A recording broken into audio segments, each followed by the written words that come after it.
నిన్నటి నుంచి అలిగి కూసున్నదట మా ముసల్ది. ముద్ద ముడతలేదట, మాట మాట్లాడతలేదట.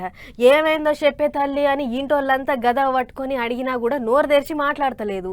నా మీద గిట్ల బెంగ పెట్టుకున్నదో ఏమోనని నాకు ఫోన్లు చేసిర్రు. ఆఖరికి బతిల్లాడంగా అసలు ముచ్చట చెప్పింది. ఇంతకు ఏమైందో ఎరికేనా, గ్రామ సభ లిస్టులో పేరు రాలేదని అలిగిందట. అవునంటే ఇక మీరే చూడుర్రి ఊర్ల పొంటి ఎట్లున్నదో పరిస్థితి. రేషన్ కార్డులు ఎవళ్ళకిద్దాం, ఇందిరమ్మ ఇండ్లు ఎవళ్ళకిద్దాం, రైతు కూలి పైసలు 12,000 ఎవళ్ళకిద్దాం, అంత ఊకొని మాట్లాడుకుందామని సర్కారు వాళ్ళు ఊరూరా గ్రామ సభలు పెడుతుంటే ఆ లెక్కలేమో గాని పొట్టు లొల్లులు అయితే అవుతున్నాయి.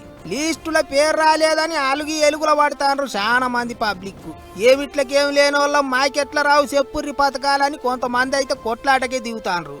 ఇక సందు పబ్లిక్ తరఫుకి వెళ్ళి నడమ కారు పార్టీ వాళ్ళు కూడా గ్రామ సభలకు పోయి గట్టిగా అడుగుతాండ్రు.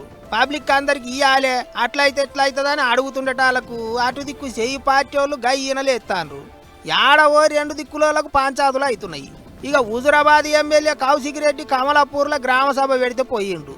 డబుల్ బెడ్రూమ్ ఇండ్లు ఎవరికి ఇస్తాండ్రు ఏం కథ అని అడిగే కాడ కారు పార్టీ వాళ్ళకు చెయ్యి పార్టీ వాళ్ళకు నడమ లొల్లి చాలా అయింది.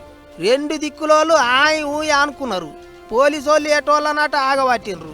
అంతల్నే కొంతమంది ఎమ్మెల్యే మీదకి టమాటాలు ఇసిరిండ్రు. ఇటోళ్ళు కుర్చీలు ఎత్తిండ్రు.